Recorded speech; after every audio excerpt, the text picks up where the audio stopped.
नमस्कार बच्चों, मैं राजिका अग्रवाल स्वागत करती हूँ आप सभी का आज की इस क्लास में। यहाँ पर हम पढ़ रहे हैं कक्षा 10वीं का अध्याय नंबर 19 जिसका नाम है जैव विविधता तथा उसका वर्गीकरण। जैसे कि पिछली कक्षा के अंदर हमने सीखा था कि किसी भी चीज का वैज्ञानिक नाम किस तरीके से लिखा जाता है, वैज्ञानिक नाम लिखने के क्या नियम होते हैं। तो देखो, आपके जो वैज्ञानिक नाम है वो द्विनाम पद्धति को क्या करता है, प्रदर्शित करता है। द्विनाम पद्धति आपकी क्या होती है, किसी भी चीज का जब अपन वैज्ञानिक नाम लिखते हैं तो पहला अक्षर उसके वंश का होता है, दूसरा अक्षर उसकी जाति का होता है। इसे ही अपन कहते हैं द्विनाम पद्धति। किसके द्वारा दी गई, कैरोलस लिनियस वैज्ञानिक थे, उनके द्वारा दी गई। इसके बाद द्विनाम पद्धति के अकॉर्डिंग जो अपन वैज्ञानिक नाम लिखते हैं उसके क्या क्या नियम होते हैं। पहली चीज कि भाई 2 अक्षरों में लिखा जाएगा, पहला वंश का, दूसरी जाति का। दूसरा, ये जो वैज्ञानिक नाम है ये इनका विशिष्ट नाम होता है जिससे पूरे संसार भर में जाने जाते हैं। तीसरी चीज कि आपके जो वंश का नाम है वो अंग्रेजी में पहले कैपिटल लेटर यानी कि बड़े अक्षर से लिखा जाता है और जो उसकी जाति का नाम है उसकी शुरुआत छोटे अक्षर यानी कि स्मॉल लेटर से की जाती है। तीसरी चीज कि आपके ये जो वैज्ञानिक नाम है उनके नीचे अपन क्या कर देते हैं, अंडरलाइन कर देते हैं, रेखा खींची जाती है। तो ये हुए अपने वैज्ञानिक नाम लिखने के नियम। अब अपन यहाँ पर आज की क्लास में बात करने वाले हैं जो अपने RHV टेकर ने पंच जगत प्रणाली दी थी। पंच जगत प्रणाली क्या है कि आपके सारे जीवों को 5 जगत के अंदर विभाजित किया गया था।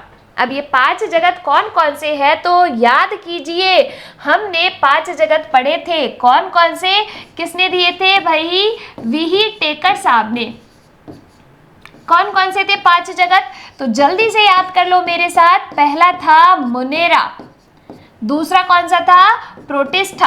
आपको याद है क्योंकि आपने दूसरी वाली कक्षा के अंदर ये पढ़ा है, आराम से आपको याद है। Monera, protista. तीसरा क्या था, फंजाई, जिसको अपन ने क्या कहा था, जी बिल्कुल, कवक कहा था। चौथा क्या था अपना, प्लांटी, जिसके अंदर अपने क्या आए थे, सारे प्लांट्स आए थे। चौथा है प्लांटी। और 5वां कौन सा था, एनिमेलिया। ठीक है, ये जो है अपने क्या थे, 5 जगत प्रणाली में जो आपके 5 जगत थे वो है। ठीक है, ये 5 जगत थे। आज की इस क्लास में हम ये 4 जगत जो है इनके बारे में बात करने वाले हैं क्योंकि आपके जो एनिमेलिया है वो थोड़ा सा बड़ा जगत है, इसीलिए इन चारों के बारे में आज की क्लास में हम बात कर लेंगे। ठीक है, सबसे पहले बात करते हैं हम यहाँ पर किसकी, मोनेरा की। किसकी, मोनेरा जगत की बात करते हैं। देखो भाई, प्रत्येक प्राणी जीवन के 5 जगत में से एक जगत से संबंधित है। आपके जो सारे जीव है ना वो इन 5 में से किसी न किसी एक के अंदर आ जाएंगे। सबसे पहले बात करते हैं मोनेरा जगत की, तो इसमें सूक्ष्म व एक कोशिकीय वाले प्राणी शामिल है, यानी कि जिनका पूरा का पूरा शरीर ही सिर्फ एक कोशिका से बना है। जैसे कि हम है, हमारा शरीर तो बहुत सारी कोशिकाओं से बना है, बताए थे ना मैंने आपको, बहुकोशिकीय प्राणी। तो जो एक कोशिकीय प्राणी होते हैं उनका पूरा शरीर ही किससे बना होता है, एक कोशिका से बना होता है।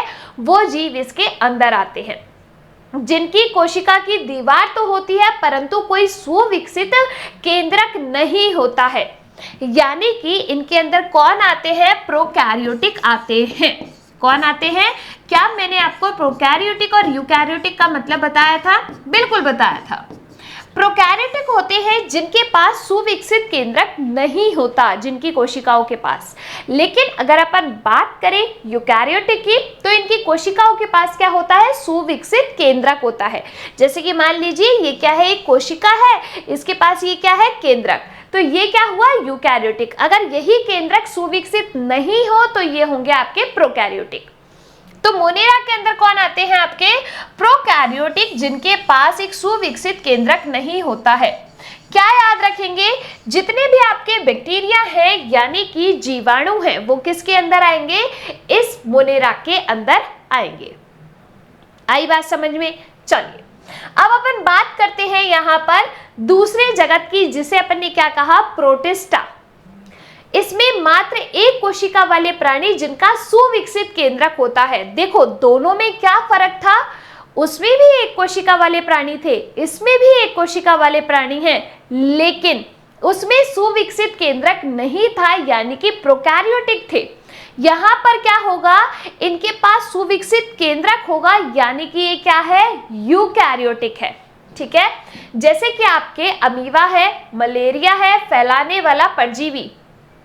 मलेरिया को फैलाता कौन है, आपके प्लाज्मोडियम, क्लेमाइडोमोनास। ये तीनों आपके किसके उदाहरण हैं, प्रोटिस्टा के अंदर आते हैं। जैसे कि अगर अपन बात करें यहाँ पर अमीबा की, तो जो अमीबा होता है ना, वो एक कोशिकीय प्राणी है। कैसा है, एक कोशिकीय प्राणी है। इसका पूरा शरीर जो है इस तरीके से एक कोशिका से बना होता है। इसके पास क्या होता है, एक सुविकसित केंद्रक है। आई कि यही बात समझ में। तो यहाँ पर आपके पास क्या हो गया, ये हो गए प्रोटिस्टा के अंदर। ये जो आपका अमीबा होता है ना, इसकी आकृति आकार कुछ निश्चित नहीं होता। जैसे तुमने कभी देखा बचपन में, तुम अगर किसी जेली वैली से खेलते होंगे या फिर दीवार पे उसको फेंक के मारते तो वो ऐसे फैल जाती है बिल्कुल। तो इस तरीके से ये अमीबा का भी कोई निश्चित आकार या आकृति नहीं होती, क्योंकि पूरा शरीर ही एक कोशिका से बना है, इसीलिए। चलिए अब अपन बात करते हैं तीसरा जो जगत है, कवक, जिसे अपन क्या कहते हैं, फंजाई या फिर फंगस कहा जाता है। क्या कहा जाता है, फंजाई या फंगस कहा जाता है। देखो भाई, आपने कभी रोटी का टुकड़ा देखा है, अगर आपने उसको थोड़ी देर रख दिया है या ऐसे छोड़ दिया है 2-3 दिन तक, तो उसमें ऐसे फफूंदी आ जाती है, फंगस लग जाती है। वो ही क्या है, आपके जगत, इस जगत के अंदर आएगी, जिसका नाम क्या है, फंजाई। इसमें बहुकोशिकीय वाले जीव सम्मिलित है। इनके शरीर पर हाइफा यानी कि माइसीलियम जो है नामक महीन धागों के जाल से बने होते हैं। अब ये कैसे हैं, जो हमने मोनेरा पढ़ा और प्रोटिस्टा पढ़ा, वो कैसे थे, एक कोशिकीय जीव थे। लेकिन ये क्या है, आपके बहुकोशिकीय जीव होते हैं, यानी कि इनका जो शरीर है वो ज्यादा कोशिकाओं से बना होता है। कवक मृत या सड़ते पदार्थों से अपना भोजन प्राप्त करते हैं। जैसे आपने देखा होगा कि आपके रोटी है, रख दी थोड़ी देर, सड़ रही है ना, यानी कि अगले 2-4 दिन तक खराब भी तो हो रही है वो। अब उस खराब चीज पे आपके क्या लग गई, फंगस लग जाती है।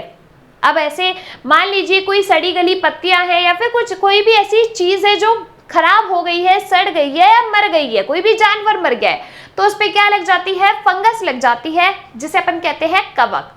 तो यह आपके किससे अपना पोषण प्राप्त करते हैं, मृत चीजों से।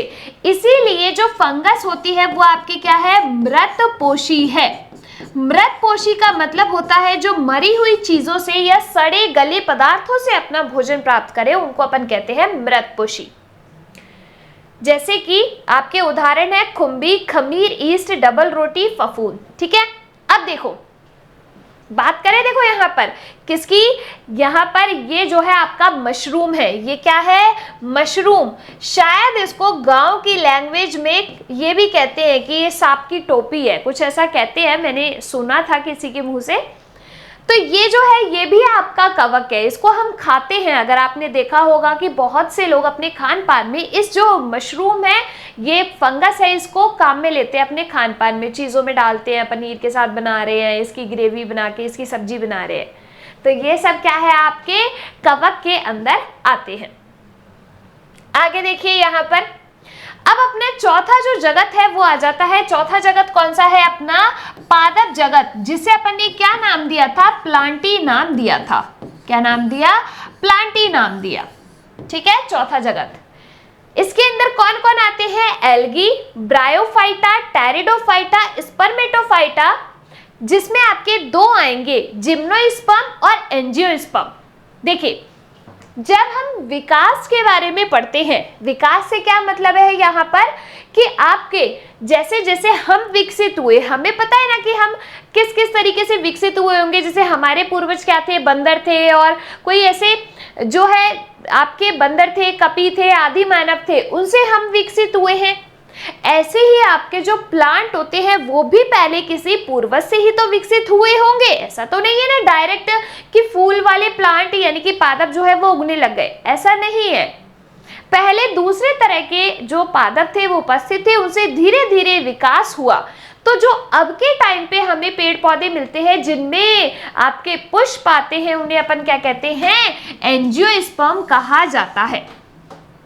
ठीक है, आ गई बात। तो अब इन एक एक करके हम इन सब के बारे में थोड़ी थोड़ी व्याख्या जो है वो यहाँ पर देख लेते हैं। सबसे पहले बात करते हैं हम यहाँ पर एल्गी की। तो एल्गी क्या चीज होती है? आपने देखा है कि जैसे पानी पड़ा होता है, उसमें कहीं पर अगर अपन समुद्र के किनारे या फिर कोई ऐसी जगह जाए जहां पर पानी भरा रहता है, तो आपने देखा है कि वहां पर ऐसे ग्रीन ग्रीन हरे से कलर की काई जम जाती है, उसे ही अपन क्या कहते हैं? एल्गी कहा जाता है। तो देखो एल्गी के अंदर क्या होता है, इनमें कोई जड़े पत्ते तना नहीं होता है, इनके अंदर कोई भी जड़ नहीं होगी, कोई भी तना नहीं होगा। आपने देखा है काई की कोई जड़ें निकली रहती है क्या? नहीं, वो तो ऐसे जाल की तरह बिछ जाती है उस पानी में, होता ही नहीं होता है। इनको अपन क्या कहते हैं? एल्गी कहा जाता है। ठीक है, फिर अपन बात करते हैं यहाँ पर दूसरे पादपों की, जो कि क्या है अपने ब्रायोफाइटा। ब्रायोफाइटा जो होते हैं, इनकी जड़ें हाइफा जैसी परंतु वास्तविक जड़ें जैसी संरचना नहीं होती। इनके अंदर जड़ें होंगी लेकिन जो वास्तविक संरचना होती है जड़ों की, वो इनके अंदर नहीं पाई जाती है, जैसे कि लीवरवर्ट और मांस। तो देखो आपके ये जो यहाँ पर चित्र दिखाया गया है, ये किसका है? लीवरवर्ट का। यहाँ पर इनकी प्रॉपर जो जड़ें होती है वो नहीं होती, प्रॉपर जो संरचना होती है वो नहीं पाई जाती जड़ों की, जिन्हें अपन कहते हैं ब्रायोफाइटा। बात करते हैं अगला टेरिडोफाइटा की। तो टेरिडोफाइटा के अंदर देखो जड़ें भी होंगी, भूमिगत तना भी होगा, पत्तियों पर बीजाणु भी होते हैं। भाई क्या होगा? जड़ें इनकी होंगी, भूमिगत तने से क्या मतलब है कि जमीन के अंदर इनका तना होता है, और यहाँ पर पत्तियों पर बीजाणु होते हैं। तो इस तरीके से ये जो चित्र यहाँ पर आपका दिखाया गया है वो किसका है? टेरिडोफाइटा का है। हो सकता है आपके परीक्षा के अंदर ये जो पादप जगत है इसका वर्गीकरण ही पूछ ले, या हो सकता है आपसे एक एक उदाहरण पूछ ले कि ब्रायोफाइटा का उदाहरण बताओ, तो क्या लिखोगे? लीवरवर्ट है, मॉस है। अगर आपसे कहा जाए कि टेरिडोफाइटा का उदाहरण लिखो, तो आप क्या लिखोगे? फर्न है। इस तरीके से आपको इनके उदाहरण लिख के आने पड़ेंगे।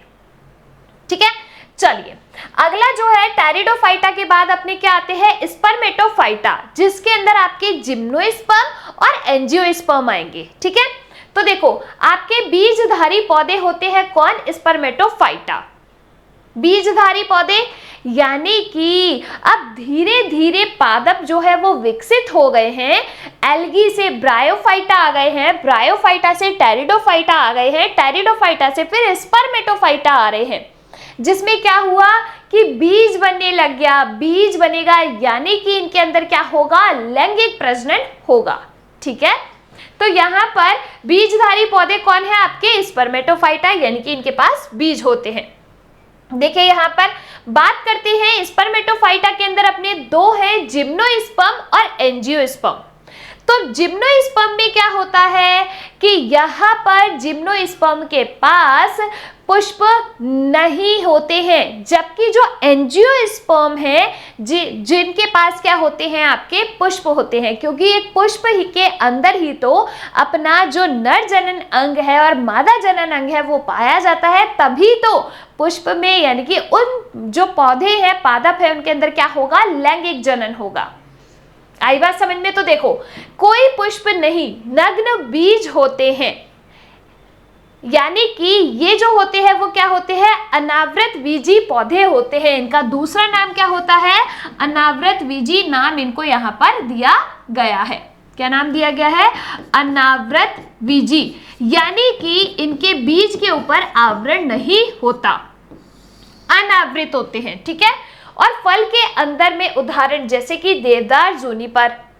अगर अपन बात करें एंजियोस्पर्म की, तो अभी के टाइम पे जो सबसे ज्यादा विकसित पादप है वो कौन से हैं? आपके एंजियोस्पर्म ही हैं। ये जो आपके एंजियोस्पर्म होते हैं इन्हें अपन क्या कहते हैं? आवृत बीजी पादप कहा जाता है। तो जो आपके आवृत बीजी पादप है उनमें क्या होगा? पुष्प भी होंगे, बीज के ऊपर आवरण भी होगा, फूल वाले पौधे। इनकी विशेषता क्या होती है? ये फूल वाले पौधे होते हैं, फलों में बीज होते हैं। उदाहरण सभी फूलों वाले पौधे, जितने भी आपको ऐसे पादप नजर आ रहे हैं जिनके अंदर क्या है? आपका फूल है, तो वो क्या है? आपके एंजियोस्पर्म है, जिन्हें अपन कहते हैं आवृत बीजी पादप। आई कैन यही बात समझ में।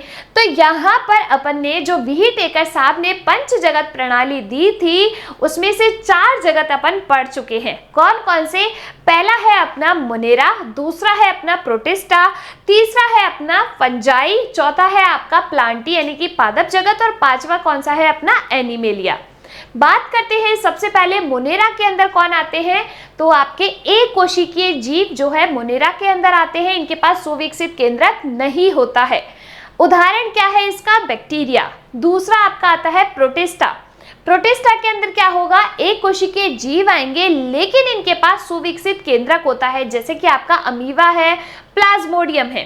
बात करते हैं तीसरा आपका कौन आता है, तो तीसरे पे आपके आते हैं फंगस, कवक, जो कि आपके क्या है? बहुकोशिकीय प्राणी है। जाल के रूप में ये जो अपनी कॉलोनी है वो बना लेते हैं। तो ये आपके होते हैं फंगस। बात करते हैं चौथा जो अपना जगत है वो कौन सा है? प्लांटी यानी कि पादप जगत। एल्गी, ब्रायोफाइटा, टेरिडोफाइटा, फिर आपके जो है स्पर्मेटोफाइटा के अंदर कौन कौन से? जिम्नोस्पर्म और एंजियोस्पर्म। बात करते हैं एल्गी की, तो इनमें कोई जड़, तना, पत्ती नहीं होती। इसका उदाहरण एल्गी है। जैसे आपने देखा होगा कि जो पानी है उसमें एल्गी जमा हो जाती है। दूसरा अपना आता है ब्रायोफाइटा। तो ब्रायोफाइटा के अंदर क्या होगा कि इनमें हाइफा जैसी जड़ें होंगी लेकिन प्रॉपर जो जड़ें हैं वो इनमें नहीं पाई जाती है। एग्जाम्पल, उदाहरण क्या है इसका? लिवरवर्ट है, मॉस है। तीसरा अपना आता है टेरिडोफाइटा। टेरिडोफाइटा के अंदर जड़ें होंगी और भूमिगत तना होता है किसके अंदर? टेरिडोफाइटा के अंदर।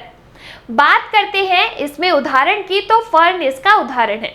चौथी बात करते हैं यहाँ पर अपन स्पर्मेटोफाइटा की। तो जो बीजधारी पौधे हैं वो स्पर्मेटोफाइटा के अंदर आते हैं। पहला है आपका जिम्नोस्पर्म। तो इनमें जो है बीज के ऊपर आवरण नहीं पाया जाता, इनमें पुष्प नहीं पाए जाते। तो ये है आपके जिम्नोस्पर्म। और एंजियोस्पर्म आपके क्या होते हैं? जिनमें सुविकसित बीज पाया जाता है, फूल पाए जाते हैं, फूल वाले पौधे, और फलों के अंदर जो है बीज पाया जाता है। तो उन्हें अपन कहते हैं एंजियोस्पर्म, जो कि आपके सबसे विकसित पादप है। यहां पर अपने ये कंप्लीट हुए 4 जगत। अगली कक्षा के अंदर हम बात करेंगे अगले जगत की, जो कि क्या है आपका? जंतु जगत। तो मिलेंगे अगली कक्षा के अंदर। तब तक के लिए आप लोग खुश रहिए, स्वस्थ रहिए। धन्यवाद।